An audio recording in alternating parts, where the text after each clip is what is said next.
Walking Stick Library presents Does COVID-19 Vaccine Take Decades Off Your Lifespan? With your librarian hostess with the mostest, Eileen Kramer.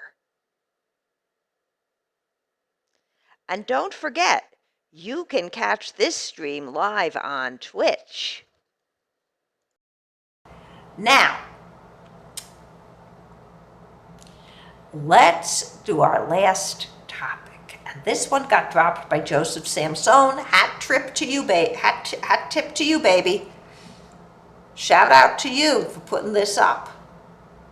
Let me get us to where we need to be, which is here in Cloud Hub land, and we are right where we need to be. Okay, I am gonna bring down my curtain and we're gonna take a look at two things tonight. I'm gonna drop our curtain, minimize, I'm gonna check if anyone's in the Squawk House. You're missing a good show, Squawkers. I'm gonna feel so bad. Anyway, let's start this, and I am going to see if I can get up just to the beginning of when she talks.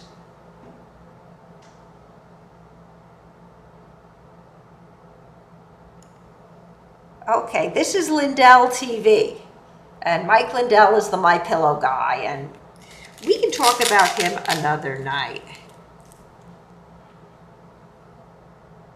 Anybody who calls their show The Absolute Truth is inviting some research fun. So let's have some research fun. A major study found that the mRNA injections reduce a person's lifespan by a whopping 37%. In the United States, the average life expectancy in 2019 was 78.79 years. A 37% reduction from 78.79 equals a loss of just over 29.15 years. The average life expectancy in the Western world, generally encompassing Europe, North America, parts of Asia and Australia, is around 80 to 83 years. This means that the average life expectancy in Western nations has plunged by 29.6 to 30.71 years. Freeze. It is easy to say. You know what it's easy to say. And this is something that's better drawn. Let me get us some space on this board. I didn't do that earlier. It is super easy to say. You like this shade of brown better? I do too. It's a nice firm one.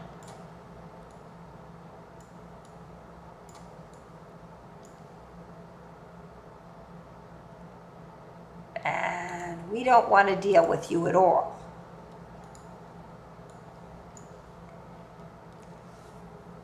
That's easy. We don't do things the easy way at Walking Stick Library. I say let's take a really good look at this thing. I'm going to embiggen it. And here we have second smartest guy in the world. This isn't a study, this is a Substack. And we can find that Substack. Let's have a look. We're going to need to go to Google.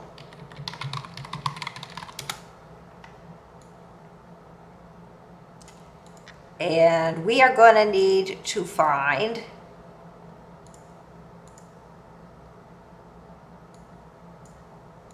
and I don't like that color.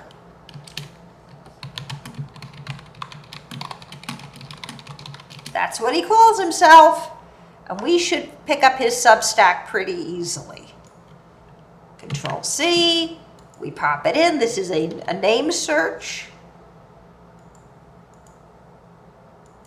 And I'm going to put a quote on the outside.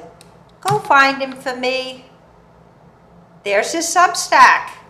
Second smartest guy in the world. And we're not subscribing. We're just going to visit. There we are.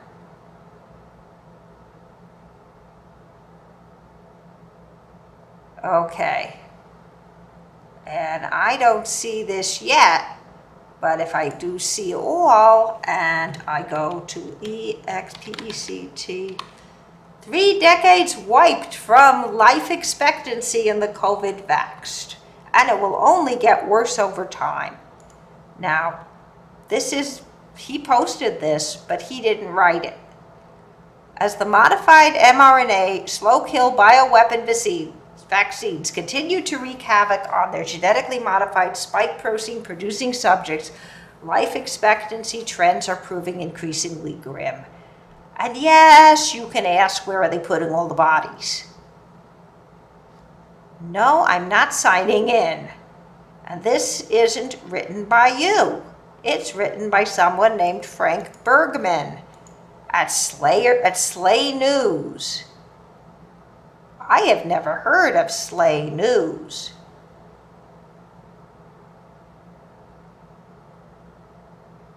Okay.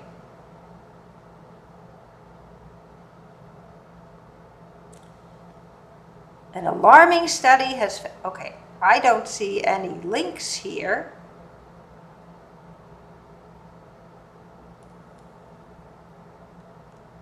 All right.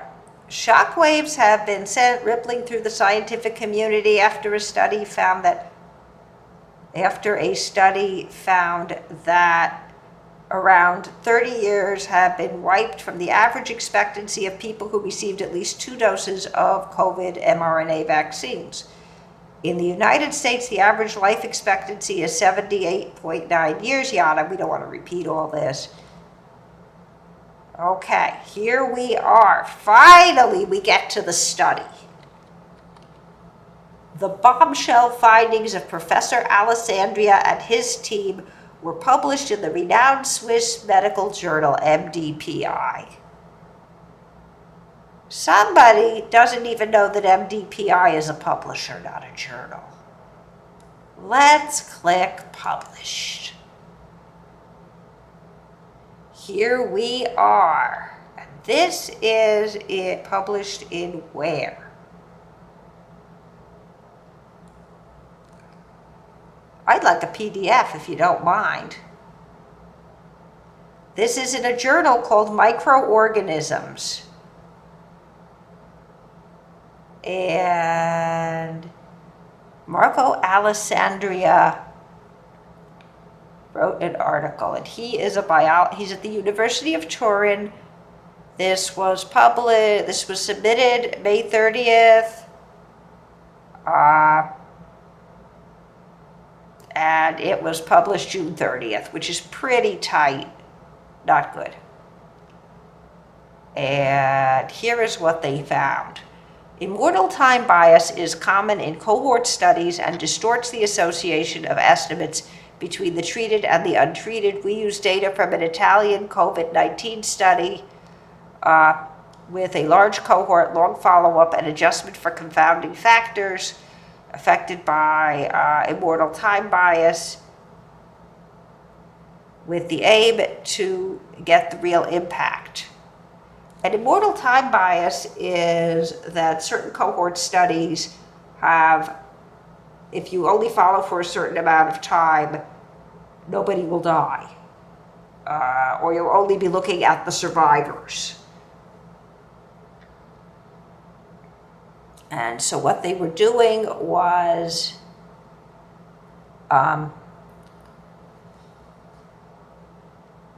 to verify the real impact of a vaccination campaign by comparing the risk of all-cause death between the vaccinated population and the unvaccinated population.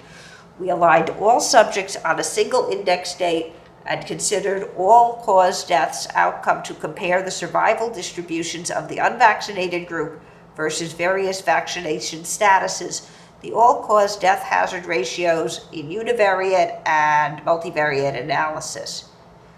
And basically what they found was that those who'd been vaccinated were more likely to die in a period of 2 years post-vax. And you actually get to the results down here. Results.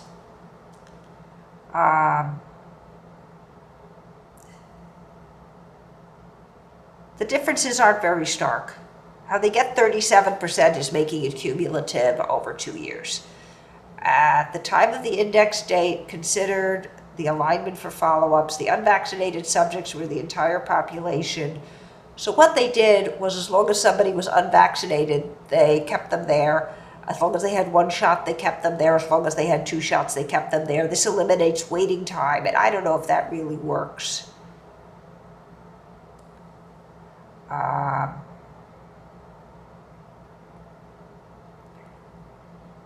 And again, not everybody got a booster dose. And those who lived long enough to be boosted were a little bit older. Not by much. And this is long and I can't really make it out, but basically,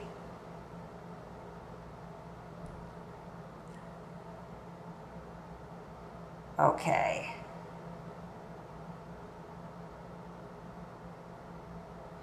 But each time, the population, the more you get vaxxed, the older you seem to be.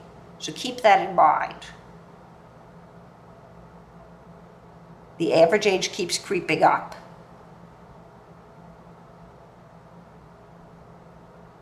And what it will show when we get up to 3 doses versus the unvaxxed is interesting.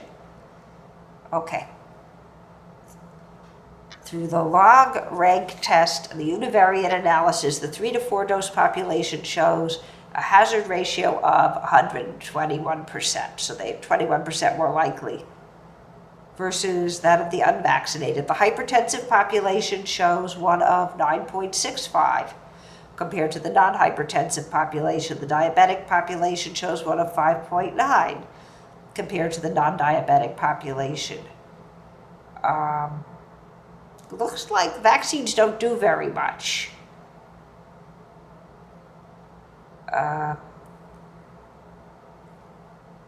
And the COVID population shows a risk of 10.3. So it looks like the vaccines are a very small part of what's contributing to this.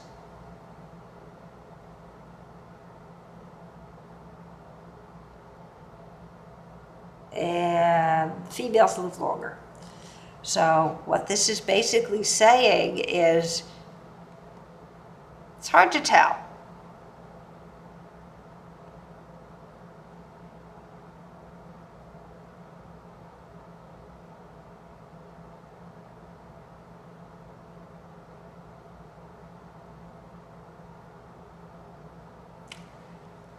And here, the original data was showing almost no change.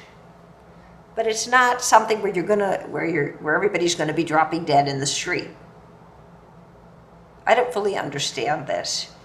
The way they worked this out was restricted mean survival time for the 2-dose population is 72.8 days compared to the unvaccinated population, 73.1 days. That's not losing 30% of your lifespan. And when we get down to this, and again at the end, restricted mean survival time for the 3-dose population is 573.7 days compared with the unvaccinated, which is 574.4 days. While the between group contrast is 0.8 days, the restricted mean log ratio is 1.117. So it doesn't look like it's taking 30% of your life away. Not by a long shot. But of course, nobody went back and found the article. And we can do a little more here. Let's see if Ed Fontes has Lindell TV.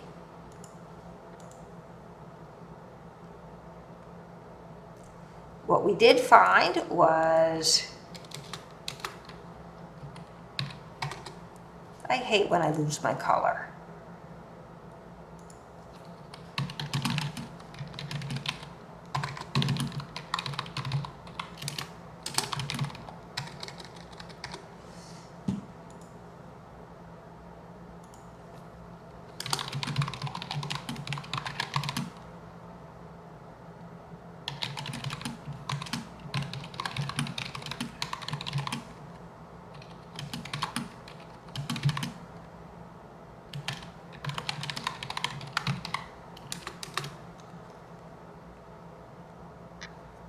Didn't work like that. Sorry. And yes, we're heading into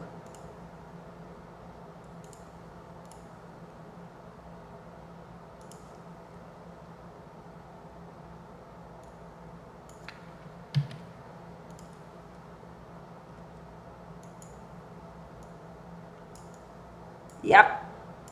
Liar, liar, pants on fire territory. Now this one really is liar, liar, pants on fire territory. Because nobody bothered to look at the article. It's a case of the sloppies. Now, we can do a couple more things. One of them is to go to Ad Fontes Media. Let me get Google again. We want the Ad Fontes Media chart. It's our favorite place to go. This is how you can tell if somebody's reliable. I don't care if they are, I don't care if they're, I want to go to the chart. And I don't think Lindell's News is going to be on it, but we can look.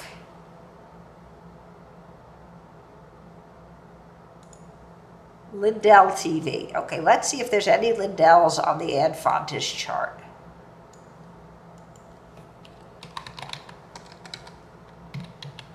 Lindell TV.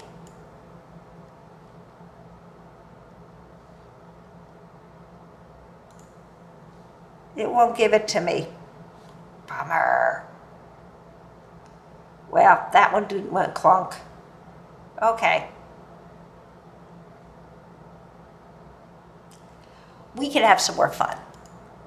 Well, actually, if you look up Mike Lindell, you'll find out who he is. Let's let this lady jabber for a little while longer. In other words, the vaccines were bioweapons.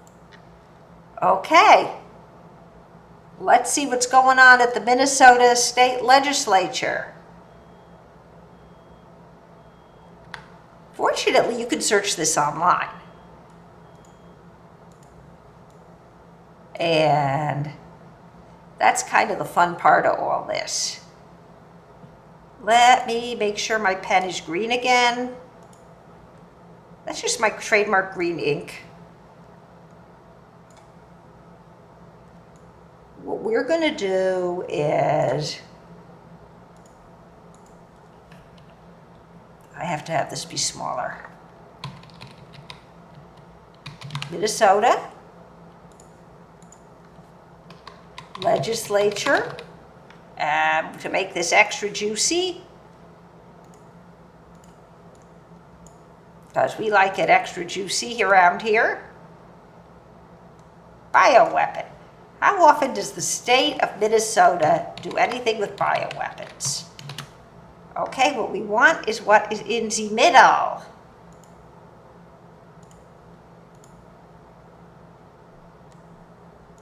Right in here.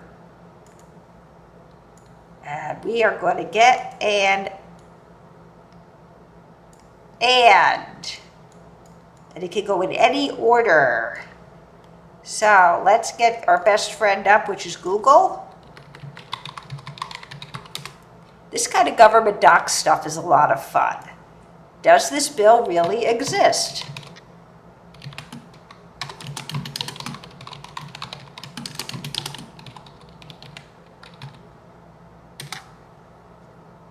Bingo! A bill for relating to public safety designated mRNA injections as products as weapons of mass destruction. Let's have us a look-see. And here it is. Oh, it's real. A bill for an act relating to public safety designating mRNA injection products as bioweapons of mass destruction, prohibiting mRNA injections and products, and proposing coding for a new law that in Minnesota Statutes Chapter 609. Wow. It's real, right? Posted on April 21st, 2025. Okay. let's go to the Minnesota legislature. Minnesota House of Representatives, it's called. It's not even called the state legislature. Now, we have a bill number here, or we had a bill number. I'm going back one, just because it's HF 3219, okay? Let's open her up. House, Minnesota House of Representatives, and this is HF 3219. Okay, there we have it. And we can check its status of bill in the House. Okay. Here it is. It has a companion in the Senate. Yikes!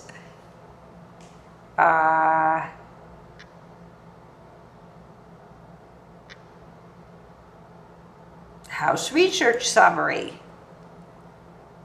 We're sorry, not available yet.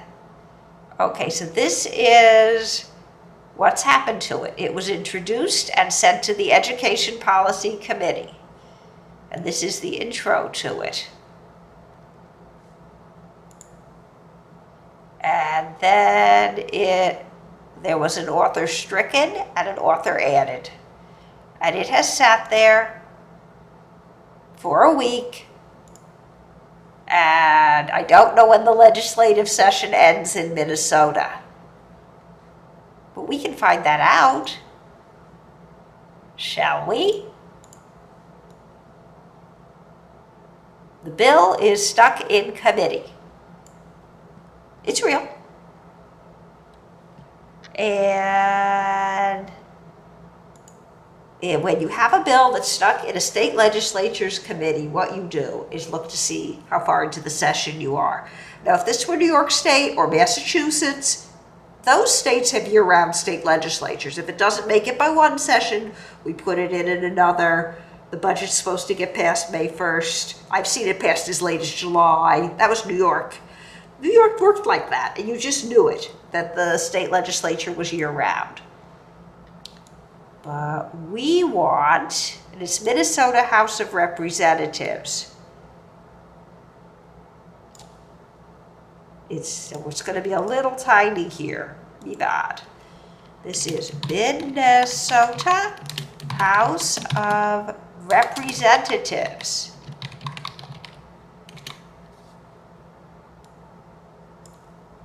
And we want,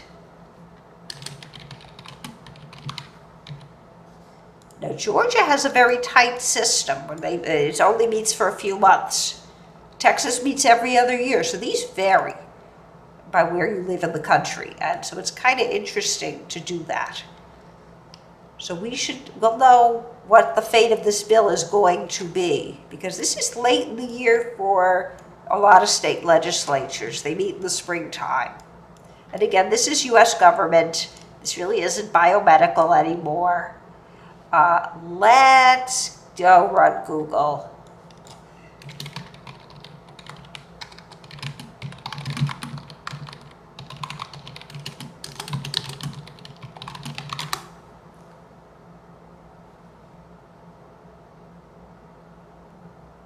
Schedule info, Minnesota House of Representatives, just what I want. Okay. House upcoming meeting schedule includes committee and floor sessions.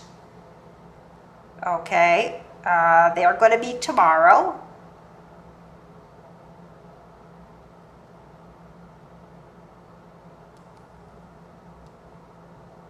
And let's get the next 7 days. Oh, they're going to be quite busy, aren't they? All upcoming meetings. Okay. They are a year-round legislature. They're going all the way to June, July, August, September. They're year-round. So this is a state with a year-round legislature. So this thing can sit there and stew for a while. it's actually got a chance. So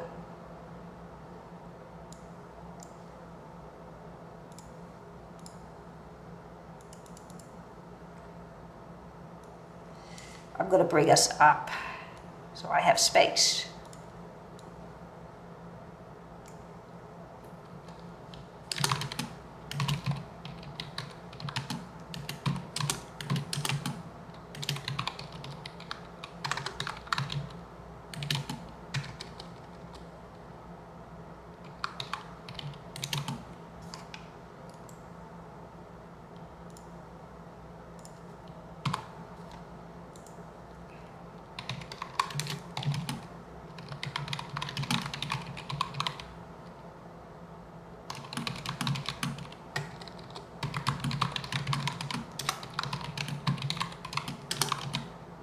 The chance of it dying in committee is minimal.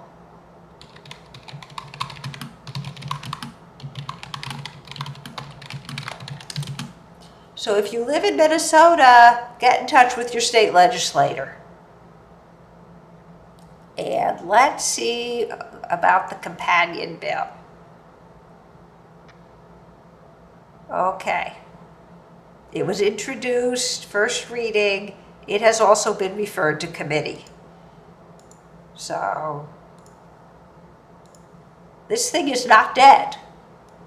Not by a long shot. And I don't live in Minnesota, but this is scary. Okay. I'd like to know more about that Alessandria study.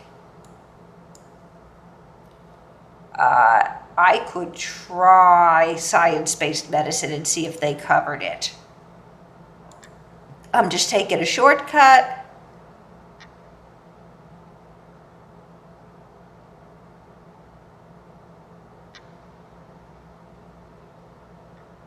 And what I want to do is look for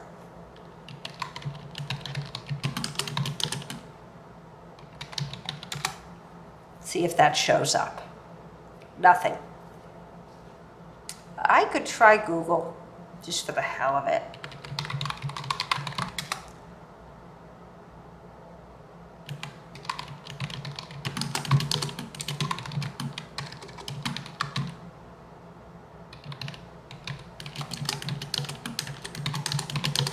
We could just try it.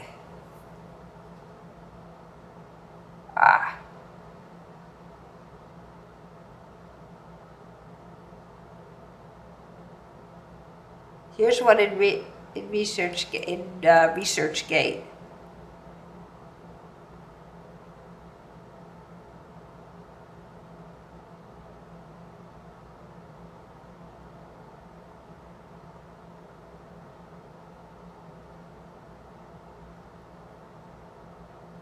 Let's try this one. Yes, I'm human.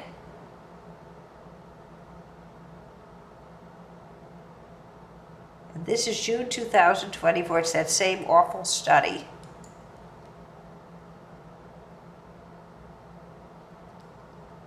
So apparently this one flew under the radar. And again, they didn't read the study. Nobody read the study. I could barely read it.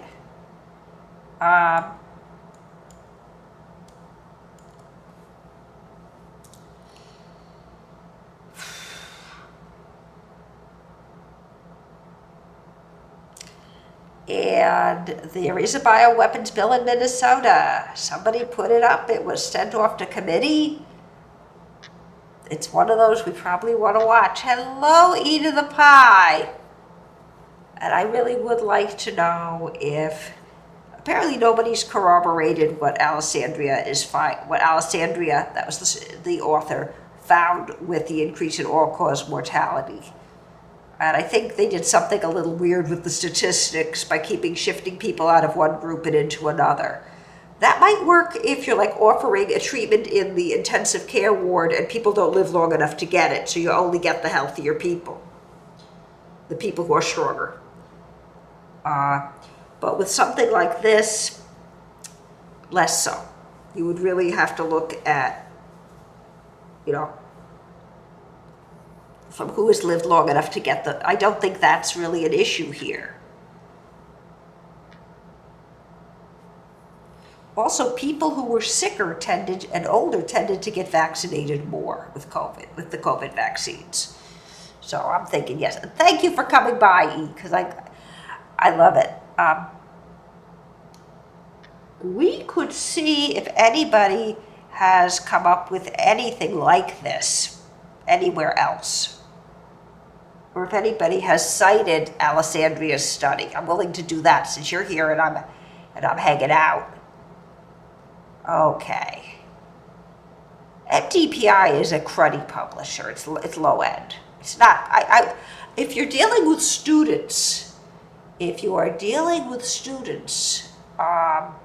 this had a very fast turnaround time, and they're undergrads. It's okay enough. If you're dealing with people who are a little further along, it's another story.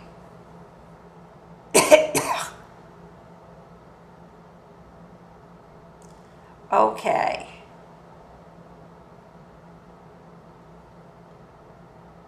What is the scientific committee of the foundation? I'm seeing a lot of strange stuff here in the oh wow. I don't know what that is, but something smells funny here. I don't know what this is, but we can find out what it is. This is an odd-looking affiliation. It's not a university. It's Allianer Santa and Salute. Scientific Committee of the Foundation. I've never heard of this. So I'm going to throw this in Google for the hell of it and see what we get.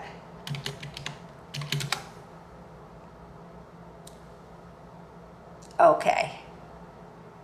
I don't know what, oh wow. So that's one of the authors there, and he has written a letter. I'm going to open that up in a different one. And I am going to open this, and we're going to need Google Translate, because this isn't going to be in English.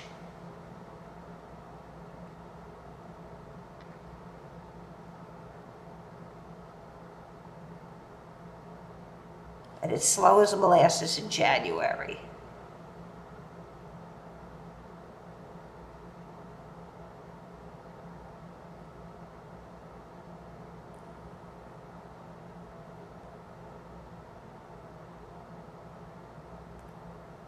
Okay, it's got this great picture.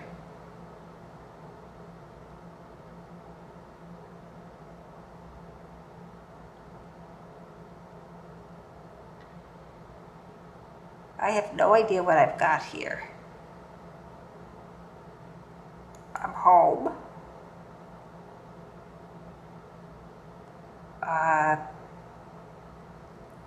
It doesn't tell me who you are.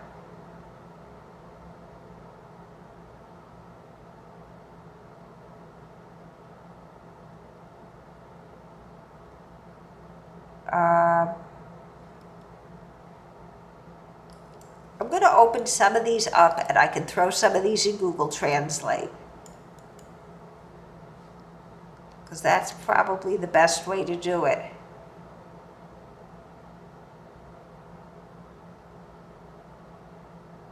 I'm looking at dates on some of these. This is 2023.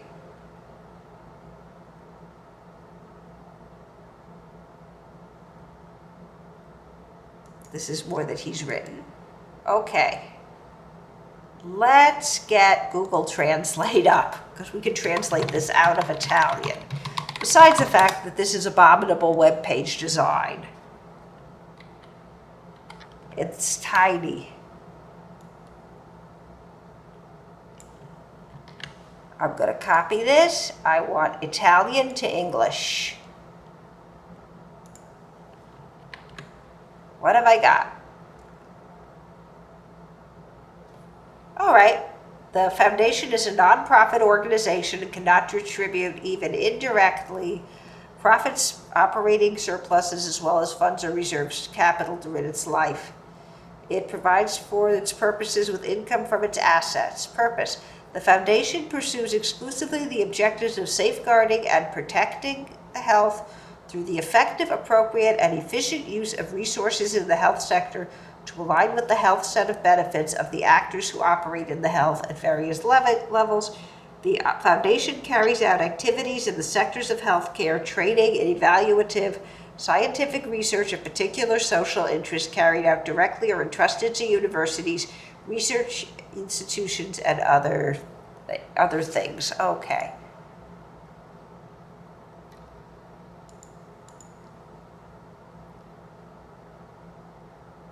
Here is our friend Donatelli, and he wrote another letter. The authors conclude that the risk of myocarditis is greater after SARS-CoV-2 infection than after COVID-19 vaccination and remains modest after sequential doses, including a booster.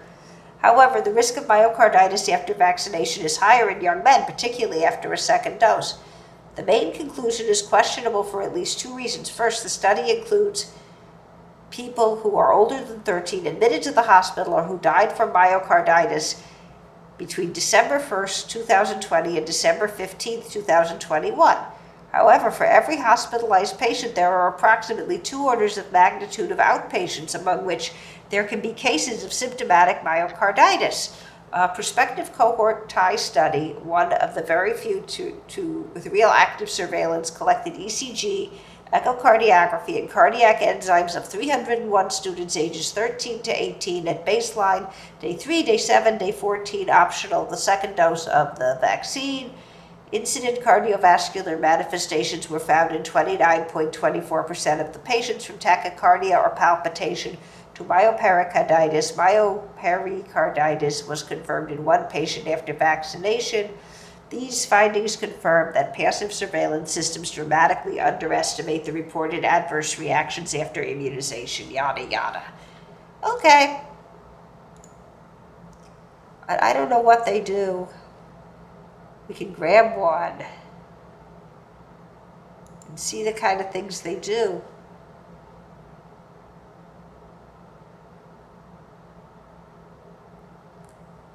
It's hard to say what we got. Okay. Let's grab something from inside their website.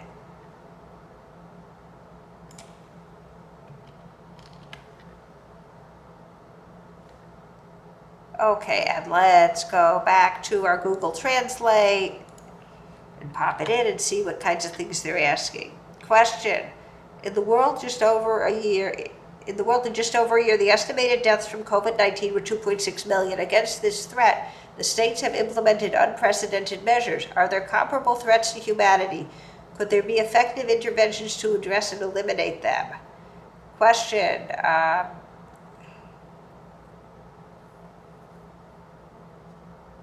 And I'm going to see if they have answers.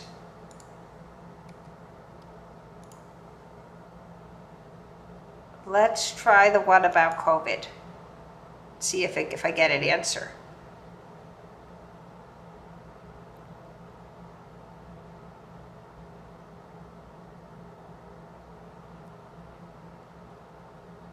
I can't tell if this is an anti-vax organization or not. Some things in Italy may be different than over here. So, again, the only other thing we could possibly do with this is this has been around about a year. We can see if anybody cited it. We have Marco Alessandria, and we have Alberto Donatelli.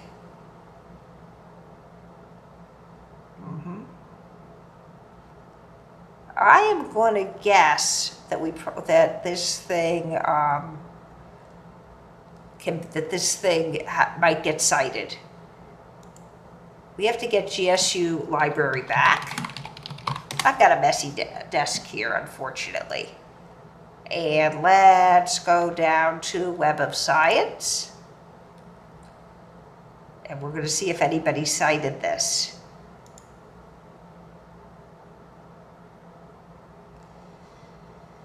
Okay, whenever it lets me. Cited references. The cited author is Alessandria. The cited title. We have to get into the title here. They had here. That didn't work. That didn't work. All-cause deaths with a hyphen. Okay. And let's search. Did anybody cite him is the question we wanted to know. 3 citing articles. Let's see what we got.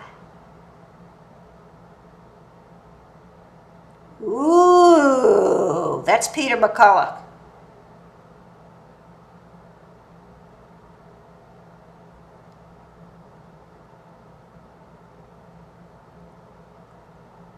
Okay.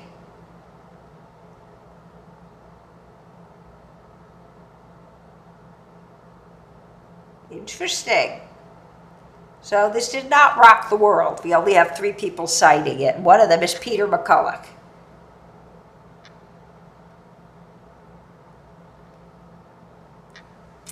Okay. I'm going to come back inside. I've kind of hit the wall.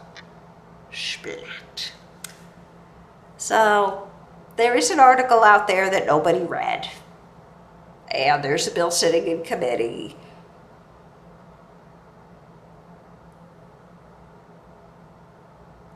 The nobody's read it is getting into pants on fire territory. The bill, people propose legislation and they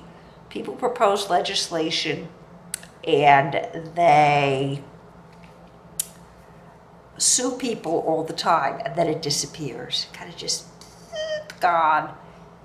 That's not what's happening here. This is a year-round legislature. We went and looked. It pays to check your facts. It really does. Thank you so much for watching. And don't forget, you can catch me live on Twitch.